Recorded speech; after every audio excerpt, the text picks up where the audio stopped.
Welcome to the T2 Hubcast with myself, Scott Morrison. And myself, Martin Johnson. Martin, how are you doing? I'm good, mate. How are you? I'm very well, thank you. It's been a while. He was under pressure on that introduction, wasn't you? Yeah. I ain't done an intro like that before. It's normally me having the chat, the other way around. What people don't know is we had, I was going to say 3 takes, but 2 takes then, just get the intro. That was the second take. Don't listen to him. Scott, it's great to be back in the Hubcast room with yourself. It's been some time. I can't remember the last topic we did. I want to say resilience. It might have been. I think we've done something since then, but yeah, we've done a couple. But It's been some time anyway. either way, yes, definitely. It's long overdue, and we're ready to get back in the hot seat and have a bit of a chat about a few things. So today's conversation, for those who are following me on social posts through the T-Tub experience, if you like, you'll have noticed I've been on holiday, and one of the books I was reading, or the book I was reading on my holiday, was your new book, Martin. And so far, I'm massively involved. Like there's a depth to it that I'm really intrigued by and I'm really enjoying. And it's engaging me and the wife in conversations on a number of different layers. Professionally, I'm challenging and I'm thinking about things, and I'm coming to you afterwards to ask the questions. But also personally, I'm seeing things through a different lens is probably the best way to view it. And I'm pulling the missus and asking questions. How do you see this? How do I see this? How do I show up in this scenario? This is how you come across. And it's been a massive topic for literally the last 10, 15 days. So I'm really enjoying the book as it's coming through. Now, as I'm pulling you in here, what I want you to be aware of is chapter 2 is a big thought process for me, massively, on a number of reasons, and we'll dig into that as we go through. But the area I really want to talk about, because there's a few bits covered in there, as you know, but the high versus low road dilemma in the conversation piece that we have. Now, I'll get you to give a bit more depth to it, and I'm going to ask some questions about it, because there's certain areas I'm really intrigued to get your thoughts on. So do you want to just introduce yourself to the guys, what the book's about, second book in the run? Are we going for a trilogy? Talk to me about it. Well, first of all, Scott, I think it's an achievement to get you to read a book. For anybody who knows Scott, his attention span on things like that are minimal. So the fact that I've managed to keep you to 2 chapters or through 2 chapters and beyond is an achievement. So for anybody who doesn't know, I mean, I'm sure there's plenty of people who listen to the pod who know I am. If you're new to it, I'm Martin Johnson. I'm the founder of T2. I wrote a book recently and published it in 2024 called I Am Human, Pain and Pleasure. And it was the second in the I Am Human series to the first one, which was I Am Human, 30 Mistakes to Success, which I wrote in 2017. So 7 years ago. And yes, there is going to be a third one in the trilogy. There is going to be an I Am Human to be confirmed, but I'm still tired from writing the last one. Yeah, it took a lot, didn't it? It took a lot out of me, that one, so I'm going to wait a few more years. But Pain and Pleasure is very much around, in this modern day world, in the world we live in today, and how we've evolved over the last 70,000 years. When you put all of that in the mix, the book explores why we are losing our ability to endure pain and discomfort like we once did. The balance has tipped. We are far more now looking towards seeking pleasure and reward and comfort, and we're sort of not able to endure the pain and suffering as much. The scales have tipped. Whereas if you think back to when humans first evolved, we were very good at both. We were very good at survival, enduring pain and discomfort, and very good at seeking pleasure and reward, purpose and a role. So in the book, I explore it all. And chapter 2 that you're referring to goes into pain and pleasure, and how we feel and experience pain and pleasure in the brain and the body. But I also then go into talking around how in the modern day world we are experiencing this high versus low road dilemma. Yeah. And I like, and even in that part there, you're talking about the pain versus pleasure and the complex part of that piece. And we talk about the sensory side of things. And there's a part in there, and we won't dig too much into it, but there's a part in there where we talk about sight. And there's a lovely line in there. And the only thing I could see, and you know my wife well, was Corey, the imagination, the foresight of things. And, you know, it couldn't have described my wife in any better words than it was in there. And we'll maybe loop back to that towards the end. Yeah, well, that particular bit where I talk about we experience pleasure and pain, which govern everything we do, by the way, that's the premise of the book. Through survival, reproduction and purpose, our main core functions, we can only make sure we fulfill them through our ability to experience pleasure and pain. And I say the way we do that in the body is through the skin and the brain primarily. We have actual pain. So if we're just talking about pain and discomfort, we have physical pain and discomfort. So there's no prediction element with this.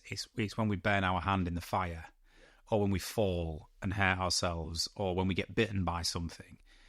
It's instantly transferred through blunt force trauma or through the skin, which signals to our brain that this hurts, which causes us to either fight the fight or get the hell out of there, right? But then I also talk in the book about our ability to perceive pain. And the brain's very good at this. So through foresight and imagination and past experiences, we can perceive potential pain coming our way. And what we've sort of fast forward to today, what we are not very good at is we are perceiving potential future pain more than we ever did for a number of reasons that we explore in the book. But coming back to high versus low road motivation in your initial question, I think it might be worth, Scott, us just defining for the listener what that is, what I mean by it, and then we can go from there. Absolutely, yeah, please do. So at this point in the book, I'm talking about the fact that we live in a world of comfort. We live in a world where we have everything in abundance. We have security. We have cars. We have clothes. And I'm talking about people in high-income countries around the world, because there is still poverty in the world where the fundamentals are not always catered for. But generally, in modern day life, we don't want for the basics much anymore. Everything is on tap, everything is instant, and we live in a world of relative comfort. Yeah. And what that's causing for us in modern day society is this high road versus low road dilemma.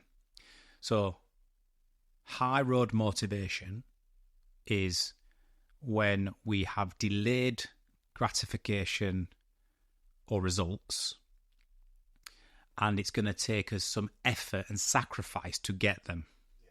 It's the high road. Whereas low road motivation is where we gain instant gratification or results for very little effort. Fast results, fast outcomes. Yeah, the immediacy of receiving results, gains or gratification for very little effort in our modern day world is there in abundance. Whereas high road motivation is where you've got to work hard for something, sacrifice, commit some time and effort. The result is not guaranteed.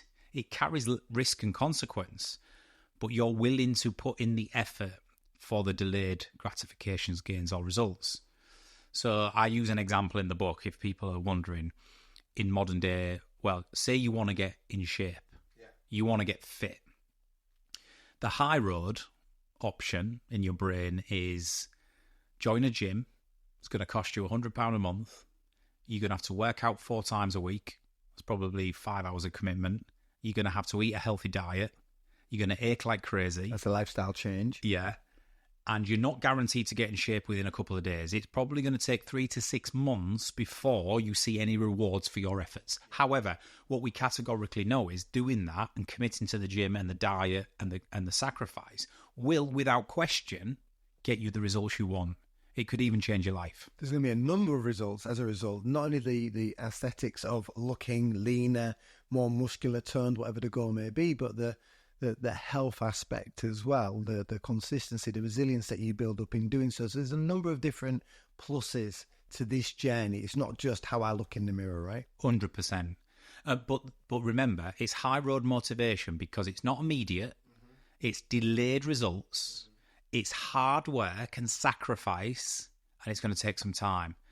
But ultimately, you can pretty much guarantee that the results you get are going to change your life.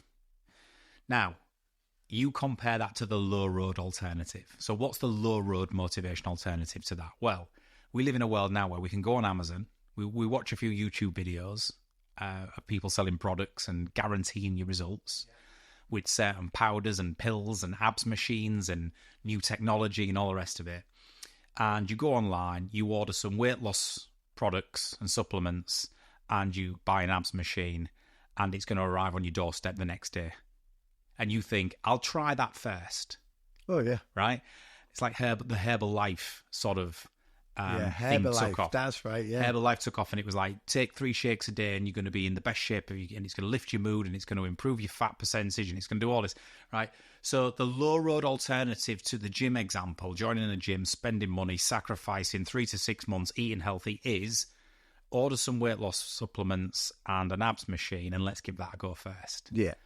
And before we know it, we get 3 weeks in to putting this abs machine on every night, taking these supplements, and we are not moving anywhere fast because the low road has won again. It's won again because we've gone down the road of trying to make a decision or take an action where we want quick or immediate results for very little effort. Yeah. And that's a really obvious example, Scott, but later on in the book, as you'll probably ask me, I talk about a number of other life examples of high road versus low road motivation. And for example, one of them is you want to leave work at the end of the day. You're committed to eating more healthily. You think, I'm going to stop at the supermarket, get some fresh produce. I'm going to then go home. I'm going to spend an hour cooking myself a nice home-cooked meal full of goodness. And then I'm going to the cleanup operation's going to be there afterwards. Yeah. But it's worth it because I know what I'm eating, and if I'm going to commit to this, I need to do it properly. So the whole effort of that, of an hour to the shops, going around getting your produce, going home, 45 minutes to cook, enjoy the meal, the cleanup operation afterwards, doing that 5 nights a week as a habit becomes quite arduous. Mm-hmm. It's not easy. No. Whereas we live in a world now where you can go, Scott, you're tired, go home, order a takeaway on Just Eat. It'll be at the doorstep in 10 minutes. We'll start tomorrow. Cook till you want it. The low road wins again. Yeah. Instant results, little effort, tasty as hell, not good for you. Right? So I talk about high versus low road dilemma, that if you think about 70,000 years ago, hunter-gatherers, in their tribes, there wasn't many low road alternatives. If you wanted to go out and eat, you had to get up in the morning, go hunt for food. This could take hours. You could walk kilometers, right? This could involve danger, risk. But in order to survive, you had to take the high road. There was no low road alternative for the hunter-gatherers. Whereas we live in a world now where we don't have to do that, right? So the dilemma is we're bringing up a generation who have got so many low road opportunities, motivation opportunities in every form of our lifestyle, that if we're not thinking about this carefully, that's why we're becoming sedentary, we're becoming overweight, obese, anxious, depressed, because the low road is winning time and time again. And you're so right. I sit down there, as I say, we sit down and have a chat with the missus about various things, and even leaving the house as an option to go somewhere to do something. So the last few months, it's been down season for the boys in relation to football. Both my boys play football, rugby as well, but Sundays, unless there's a football tournament, have been free. So it's been a really good day for us to connect as a family, and we live in a village, so there's a few nice walks. What we've been doing is going for walks. Now, normally, the idea of walking to shop would be, oh, should I walk or jump in the car? The walk's going to take me 20 minutes there and back. Then I've got to carry the bags, I buy the things at the shop. I'm just going to jump in the car. It saves all the time. Don't worry about it. Not so much time off the cooking time. I'm home quicker. And we go through this. I did a little list of things that, you know, you instantly have daily that you could do one or the other, and we potentially choose a different way. So again, lift versus stairs. Yeah, talk about this in the book. So the elevator, when it was invented, changed a lot for humans. evolved over millions of years by walking a lot of kilometers, particularly, uphill. Elevation is really good for us. Climbing elevation is really good for us. It's why on modern day technology apps and smartware, it measures how many flights of stairs you take a day. But we have a world now where we have elevators and lifts, where in every building that requires you to climb stairs, in the vast majority of them, more than one flight, there is that option. Yeah. So you could be coming off your dinner hour at work, you operate on the 5th floor, and your brain does a quick sequence of events, and it says, right, what are your options here? Well, you could climb 5 flights of stairs, maybe 10, because it's usually two flights per floor. You can climb 10 flights of stairs, which is really good for your steps. It's really good for your health, really good for your heart, and you might get back to your desk in 3, 4, 5 minutes. You'll be out of breath. You'll be tired. You might even feel a bit sweaty. However, for your health, it's the right thing to do. High road. Sacrifice. Let's go.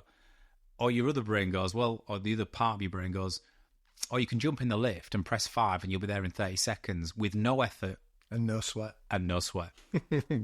And so we become very accustomed to taking the low road options. And by the way, what I would say on this, and researching for the book and understanding the evolutionary reason behind this, is even back in hunter-gatherer days, we were always rewarded and incentivized to preserve energy. So if we didn't have to use energy, we wouldn't, because energy was absolutely critical back then. If you didn't have to, if you didn't eat for 2 or 3 days, you needed to preserve energy, right? So if you didn't have to use it, your brain would be motivated to not do it, low road, right? The problem they had is they didn't have an option sometimes, right? So we're still wired in the same way. We're preserving energy. It's why we're one of the species that can store the most body fat percentage, because we can use that fat as energy. And so there was always a reason, an evolutionary reason behind little effort for the required reward. That came into line first is death in those scenarios as well, obviously, right? Because, we don't deal with that like we did. But back then, if you could reserve that energy, like you say, because that situation is fight or flight, you needed to be ready for that. So you wouldn't overmass what you're doing. But if you didn't have to go out in direct sunlight all day long to utilize energy, you wouldn't, right? You wouldn't, because you would need it. So we are sort of evolutionary wired to be efficient with our energy. Yeah. But then you combine that with modern day life and the relentless low road options, as we are talking around now, whether it's takeaway to your doorstep or the elevator or whatever it might be. Internet versus interaction. Yeah. That was one I've got on the list as well. Just even that scenario there. Well, you was always going, you combine the fact now that we are got so many low road alternatives. We've got so many high fat, high sugar based foods. We don't nowhere near walk or move as much as our ancestors did, unless you're a fitness freak and you go to the gym or you've got a sport or a hobby or whatever it might be.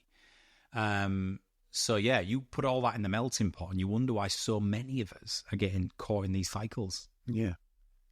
And I'll bring my wife into this and I'll name and shame her here, but there's even times where the low road is too much effort, so it's just not getting done. And she'll stay comfy on the sofa. I hope she listens to this podcast. And just wait till I get in or calls one of the boys to do something. But it is that, and that's the realism of it now. Do you know what I mean? There's a lot. Well, parents is interesting. You've talked a bit, Scott, on this pod so far about modern day parenting, and I go into depth about this in the book. I mean, I'm a parent of 3 kids, and I always maintain, it's the hardest job, or it's the hardest thing in my life that I've found to get right or strike the balance with. Running a business, being in the military, running sports teams, whatever it might be, love it.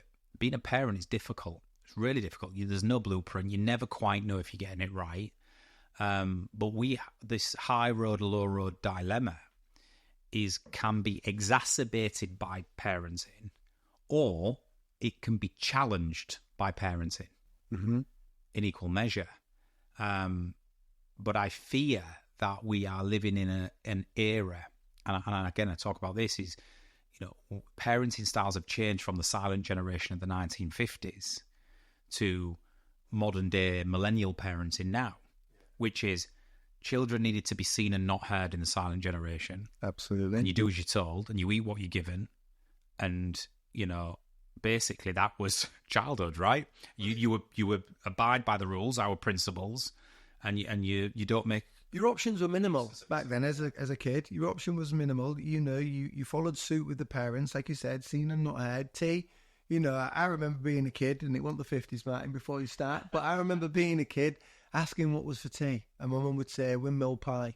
I'm like, what's windmill pie? She'd say, if it goes around, you get a slice. Other than that, you see as it comes, and that's what it was. Now, you're talking about windmill pie. I mentioned it the other day to somebody. This week, on 2 occasions at least, we had 3 different meals being cooked in our house. Yeah. 3 different meals. Now, there's 4 of us live there. 2 children, 2 adults. 3 different... This isn't a restaurant. This is a kitchen. And to be clear on this, my wife's not even a big fan of cooking. So I was going to say I'm not. I can't even do one, so never mind 3 right. at once. But you're right. Modern, so silent generation parenting was very much seen and not heard. We have the rules. You do as you're told, X, Y, and Z.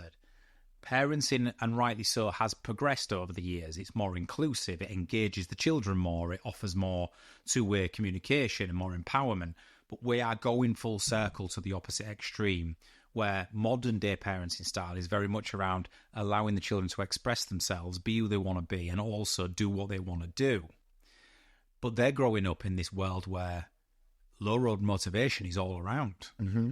I want McDonald's, Mum, but you've had it 3 times this week, right, from Just Eat. Yeah. Well, I want it again, right? Where do you draw the line? We have to understand when we're causing and parenting in a way which is just catering for continuous low road, which is not good for our mental and physical well-being. Yeah.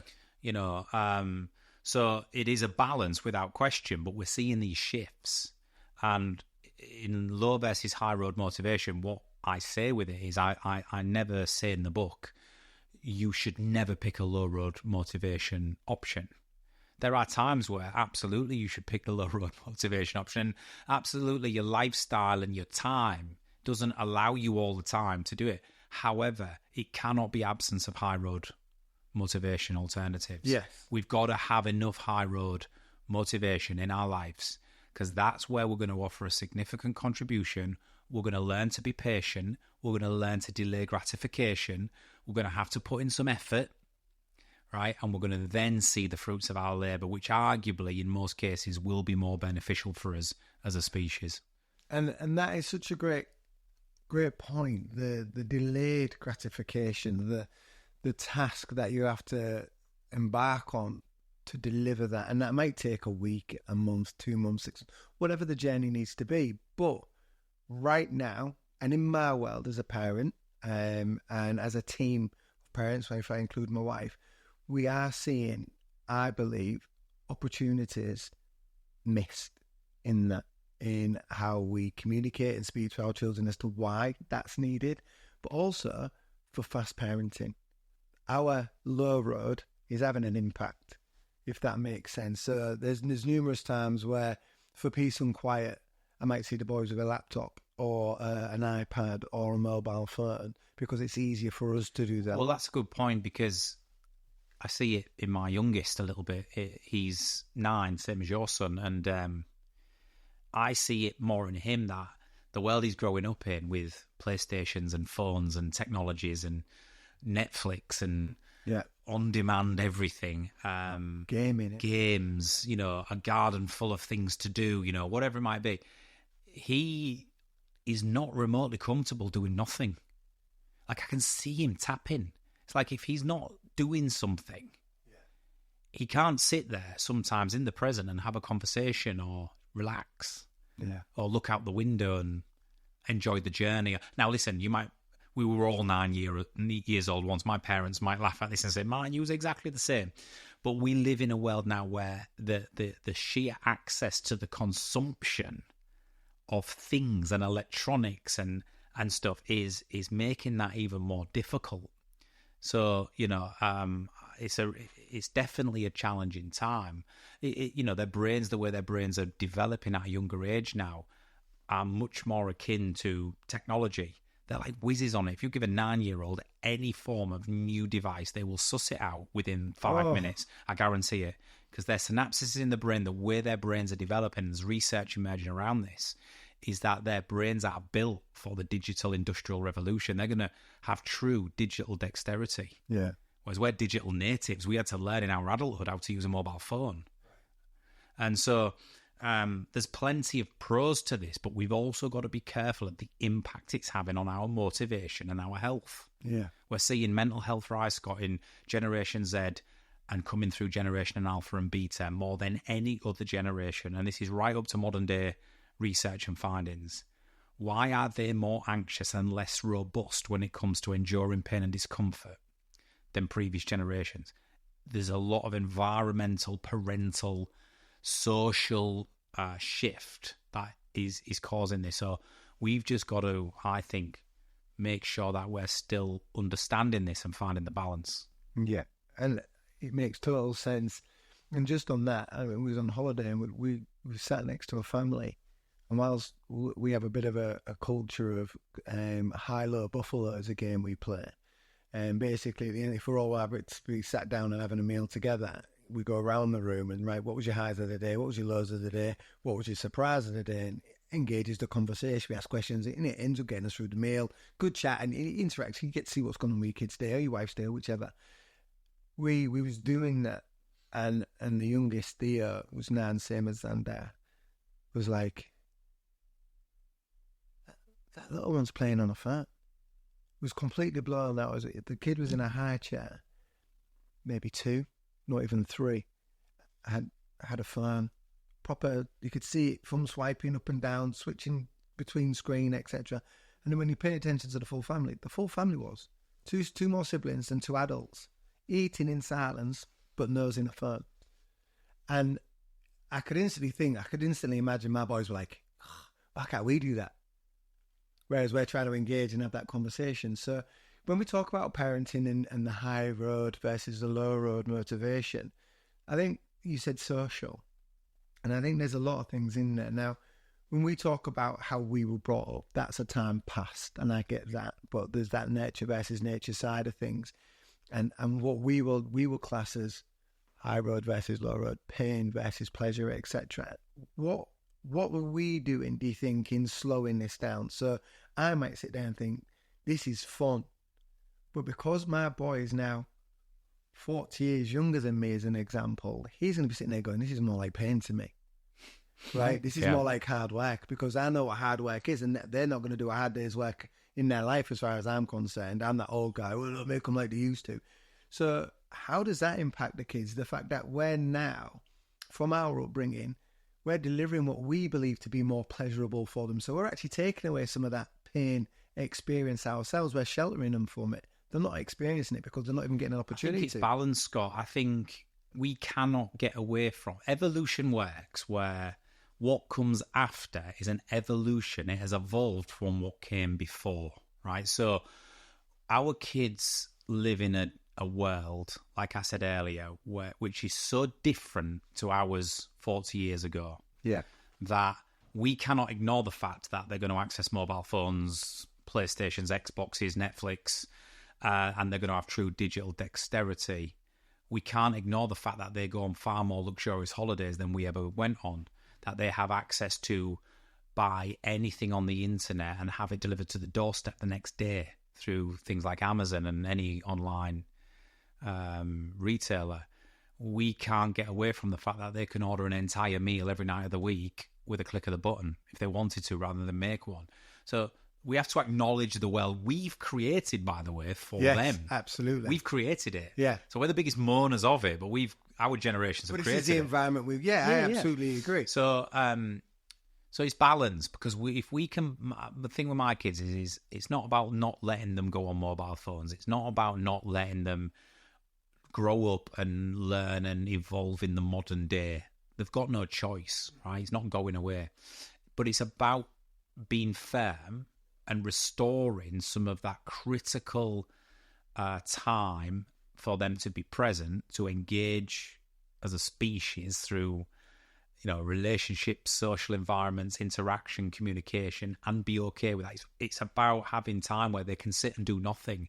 And if they want to moan about it, they moan about it. But you're sitting and doing nothing, or we're having this conversation, or you're gonna sit there for the next half an hour till we reach our destination in the back of the car. And if you want to have a chat, I'm here. If not, be quiet, look out the window. Yeah, right. But you refer to this in the book as the neutral state, just in relation to that. We've got the challenge state, and we go through this, but it's understanding that there is a time for comfort zone. Settling things it's down. about them delaying any form of dopamine releasing encounter and delaying gratification and comfort and rewards. Kids, it's like younger generations in the workplace. If you bring it to the workplace these days, there's a number of reasons to this because the studies show it, but younger generations are so eager and keen to earn more money, to climb up the ladder, to have a status. If you look in many organisations now, the first 4 layers of it, they're all a director of something.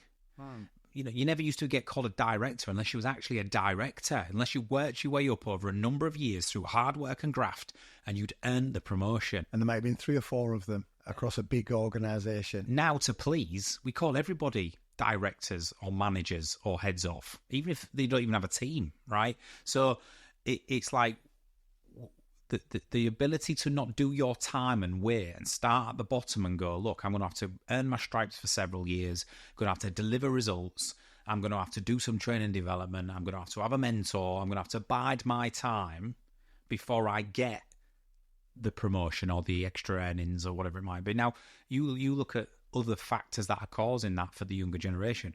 Cost of living is extortionate now, right? However, they all want to drive a nice car.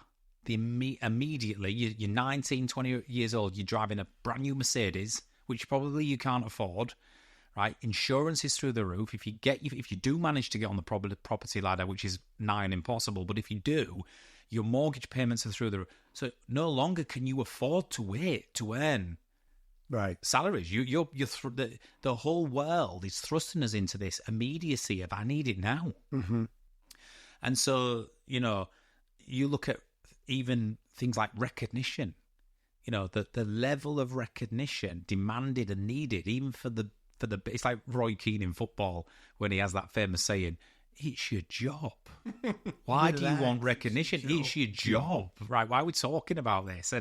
But yet we're seeing the need for recognition, and we have this in our data, Scott, with motivations and profiling. More people need validation and recognition than ever before. Yeah. Competence, that's an interesting one for me, and you'll recognise this with your kids. People want to be good at stuff instantly. This is Jude. Right. So I took my son to the driving range the other day. Golf is a hard sport, right? He hits 10 balls and he's not good at it because nobody's good at hitting golf balls after 10 balls. And he instantly then wants to give up. Can I go on your phone? He's disinterested because he's not good at golf in 10 shots. Yeah. And it's like there's a reduction in the attention span and the brain's capacity to struggle. High road motivation to struggle and endure a little bit of pain and suffering and put in some significant contribution and delay the gratification to get the reps in, to be competent enough to get the reward at the end of it. Absolutely. And one of the reasons is in the studying online gaming, for example, the way their brains work is they could go on a brand new game, right? Download it, go on it. Within an hour, I guarantee you, they've gone from not knowing what the controls are to being pretty efficient at the game. Yeah. They build up their competence really quickly because the ability to move, the ability to read the graphics, the ability to remember sequencing is really, really strong in modern day generation's brains. So then you go to something like golf, or something which takes body movement and repetition and speed and tempo and patience and judgment and spatial awareness. And all of that at once to deliver the outcome. Yeah. So there's a problem with that delayed gratification and the willing to sacrifice to be able to then become. Now you mirror that to the workplace. What about when you come into the workplace and you're not good at something instantly? They have to have the patience to put the reps in to get to a level of competence. It ain't going to come within 30 days of starting your new job, right? So high road versus low road motivation is something I explore in the book around generational shift, societal shift, parental shift, the digital industrial revolution, and this world we live in now where the low road alternatives of going little effort for big rewards and immediacy is taking over, and therefore we avoid, or we don't get enough high road motivation situations in, which means the minute that one comes along, we don't have the resilience and the robustness to sit in the uncomfortable and endure the suffering and what comes with it in order to delay that gratification and the result. And it's really interesting concept because we need to get back to being able to endure pain and discomfort. Otherwise, in 2 generations' time, when Generation Z, Alpha and Beta are the main population providing, what does that look like in the absence of resilience, robustness, and the ability to endure pain and discomfort? Yeah, and when we talk about the parenting side of things, we have to kind of hold ourselves accountable here for allowing them, for encouraging them to sit in those moments for longer. We really do. The high road moments for longer, because what I feel and what I'm seeing as a coach, as a parent in big social circles and other kids and other parenting styles and doing all these different things, I'm actually seeing parents removing them from situations because they don't want to deal with the potential emotional aftermath of that situation. And that for me is where we as parents have to be stronger. We have to be more resilient, and we have to take the high road and not the low road for our quick result, because we're actually going to dwindle their resilience. We're going to not put them in those situations for that. Well, you're wrapping them in a ball of cotton wool, a mental and physical ball of cotton wool, which is by no means preparing them for the world they're going to for life, for the world they're going to inherit. Mm-hmm.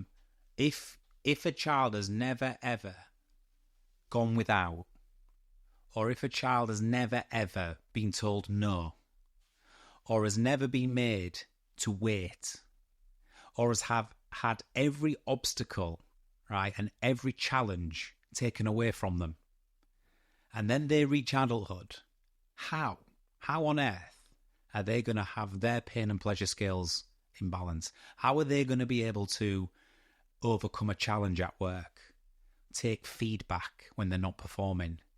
How are they going to be able to to problem solve, to work out where they fit in group and power dynamics, to navigate a successful relationship? How are they going to do these fundamentals which require you to have built these skills from childhood?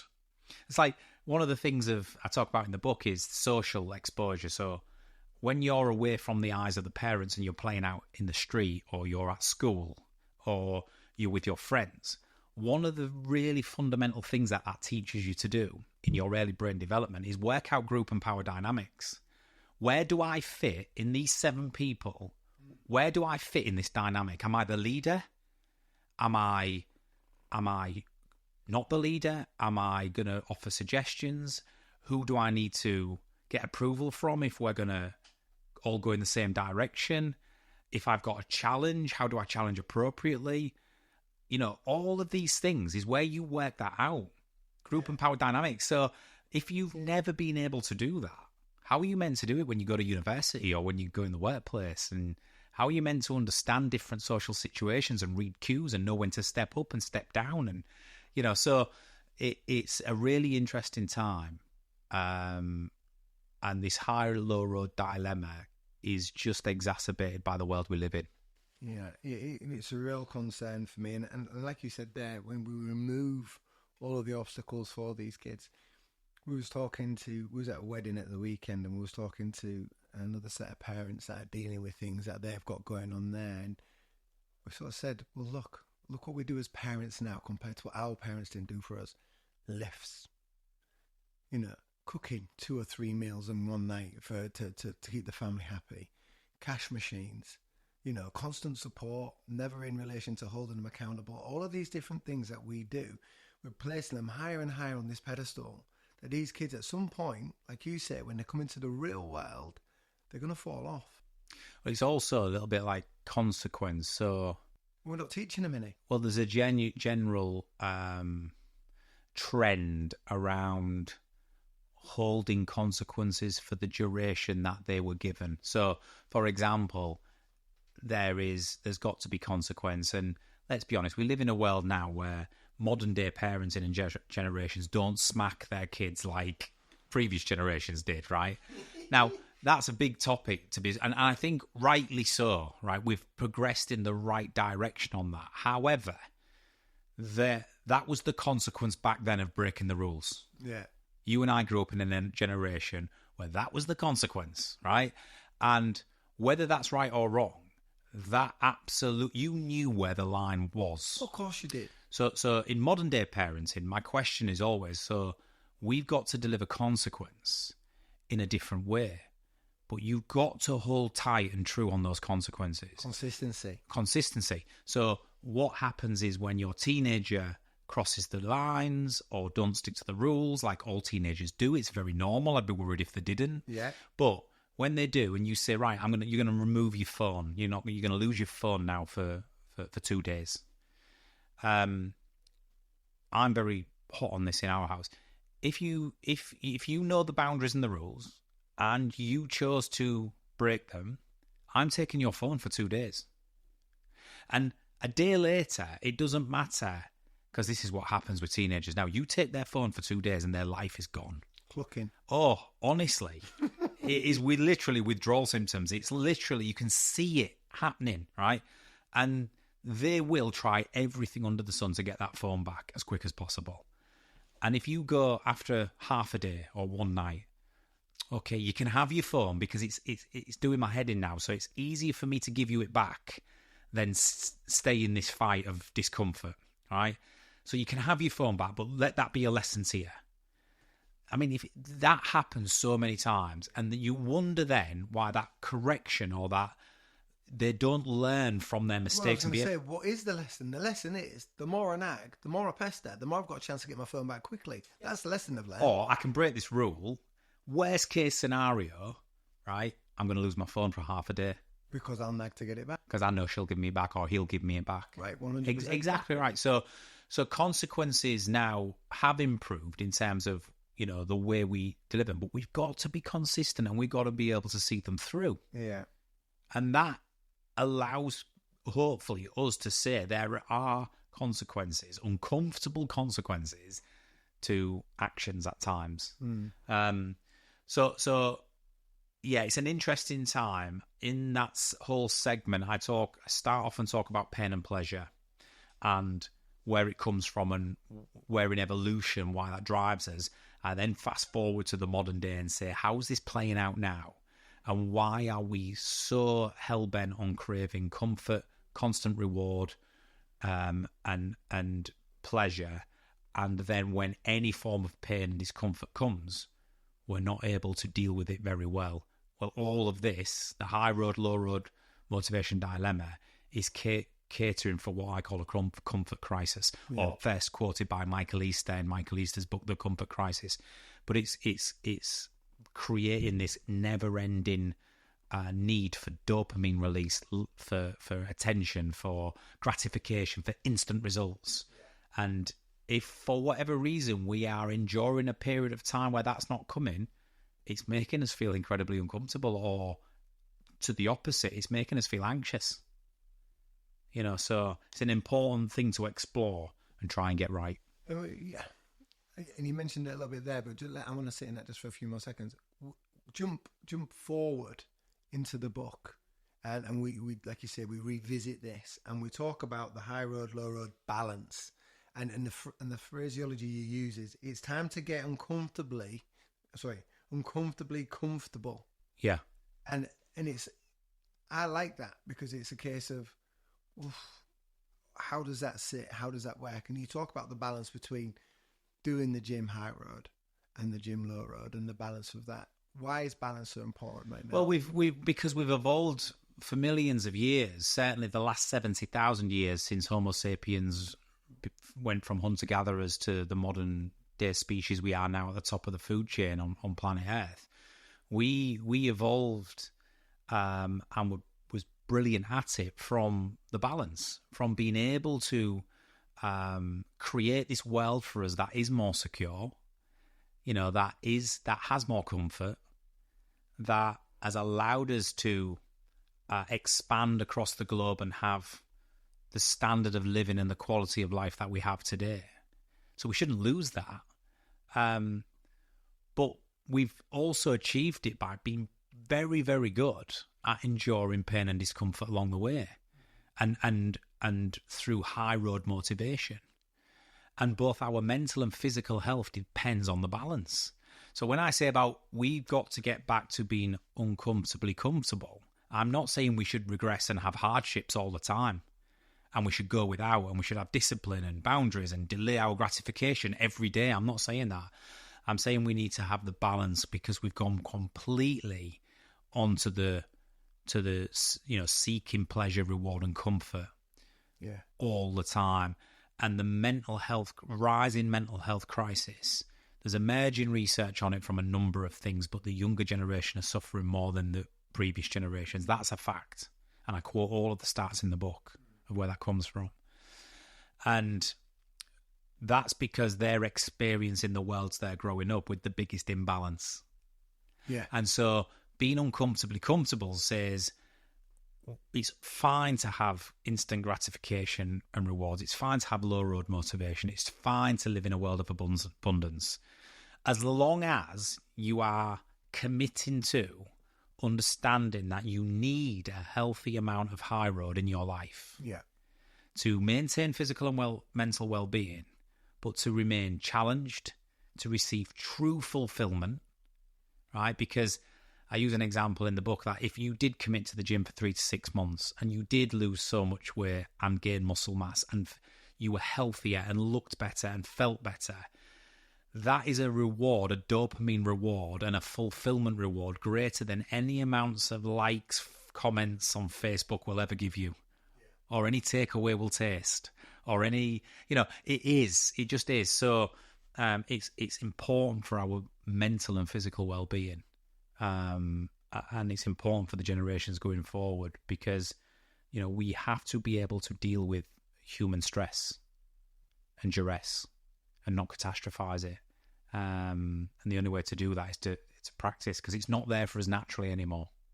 It's like now, we live in a world now, if you think about it, Scott, where every device and every app we have is measuring the number of steps you take in a day. It is telling you that unless you move, steps, Scott, the basics of movement, unless you move 7,500 steps a day, or whatever the minimum requirement is for you, then you're not going to be getting enough movement in. So we've gone from a species who foraged this earth, who probably walked 5-10 times that in a day, who climbed trees, who moved, who had high muscle mass, who managed fat percentage, who was a fit species built for endurance, to 2024, where the minimum required is you got to move and walk and step 7,500 times. But like you said, the crazy part of it is we now have to measure it, so we maximise that opportunity to get to that. Because if we didn't have that little thing that beeps up on your watch, that vibrates on your watch saying, circle almost complete, keep going, you can do this, you'd probably stay sat down. And that's because we've created a world where very few humans have to take 7,500 steps a day. You can get in your car, drive to work, go into the office, go in the elevator, go up to your desk, sit there all day, work, walk for your lunch, unless you've got it delivered to your desk, get back to your car, drive home, sit on your sofa. That's maximum 2,000 steps. So we've never ever had a world where we've led such a sedentary lifestyle. Mm-hmm. And that's why it's so important to remember there's a chapter in the book, chapter 1, which I call Unquestionably Human. Yeah.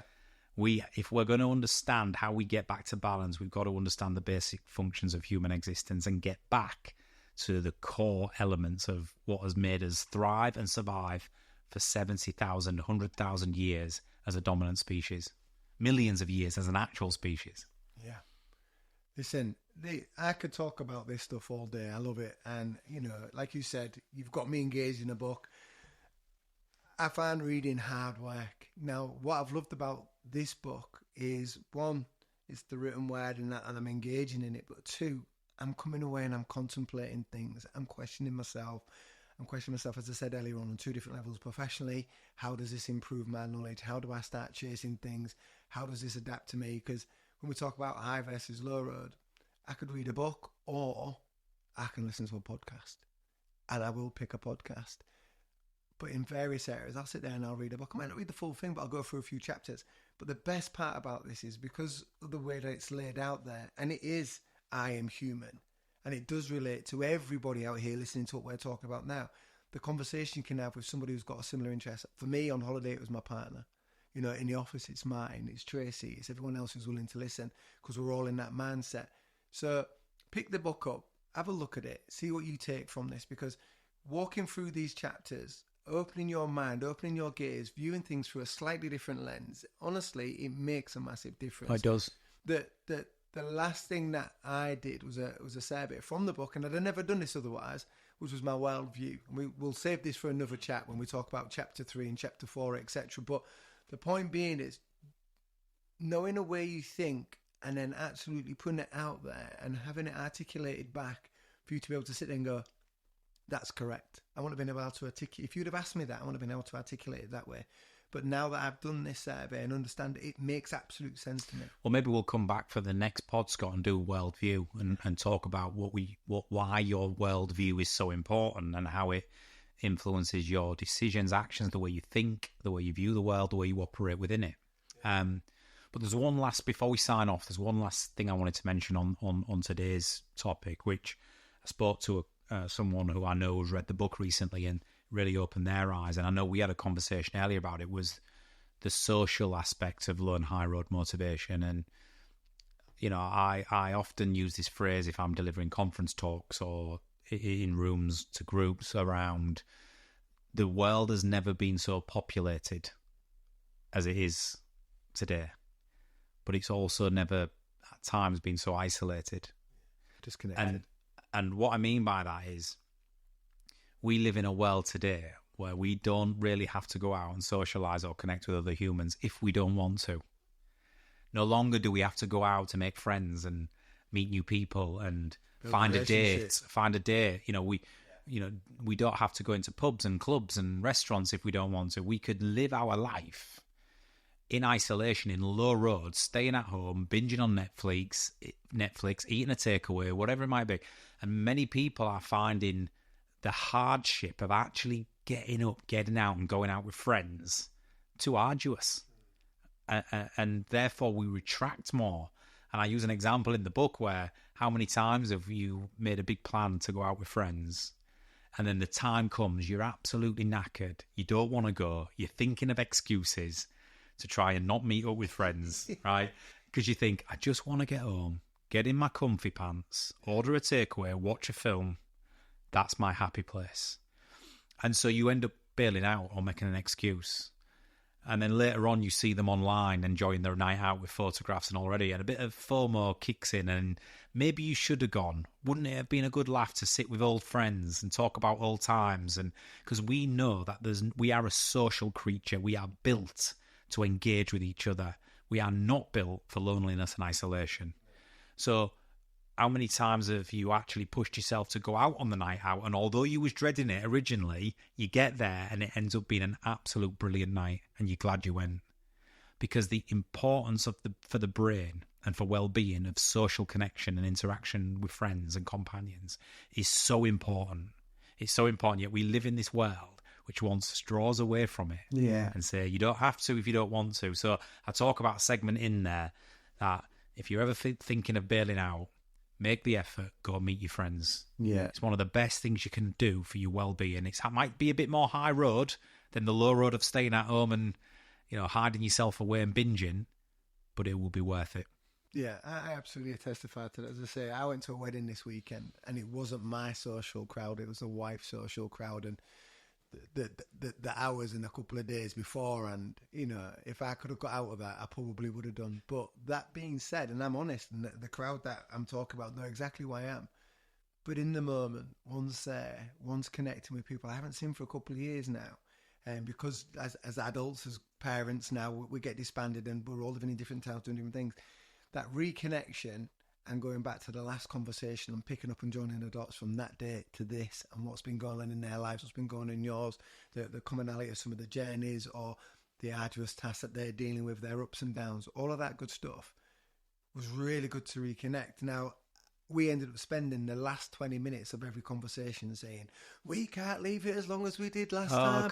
We will do this again, and we need to do this more often, and rah. And I have no doubts I won't see him again for another 5 years. But it was meant in that time. Exactly right. It's so important. And we hadn't even got into dating and sexual relationships, which again is another podcast. But there was once a time pre the internet and the telephone before that where if you wanted to go and meet people, you went out. Yeah. You had to go out. Now you can set up an account on Tinder or any other online dating app, and you can meet somebody and you can chat and flirt and even end up in a relationship with someone that you still have never met yet. Oh, God. Just let that sink in. There's TV shows about it. There's TV shows, Catfished and all that. Because going out to pluck up the courage to go out, to mingle, to speak to somebody first, to get to know somebody is high road motivation. To sit at home on your phone, register on an app and engage in instant, communication, which doesn't carry much risk, is low road motivation. So even our relationships are being forged based on low road motivation. And they wonder why young people growing up, they're having sex less. It's emerging trend and research.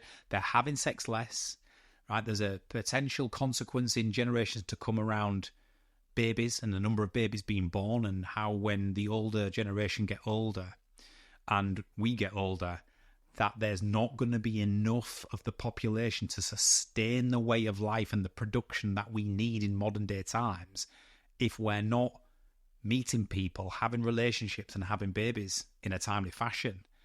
Complete new podcast that, and it's another topic, but you can see how this low road motivation world, from dating to relationships to getting fit to the diets you have to your workplace to your hobbies to your interest, everything is being impacted by the continuous options of low road.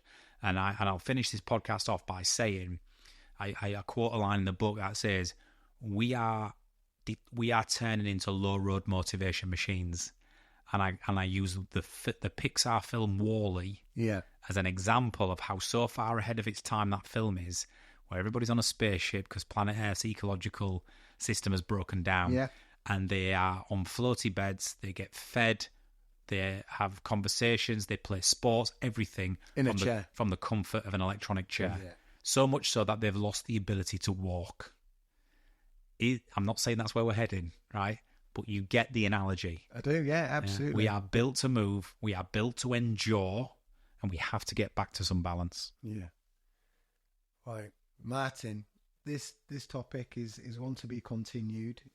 Chapter 3, Chapter 4, incoming soon, ladies and gentlemen.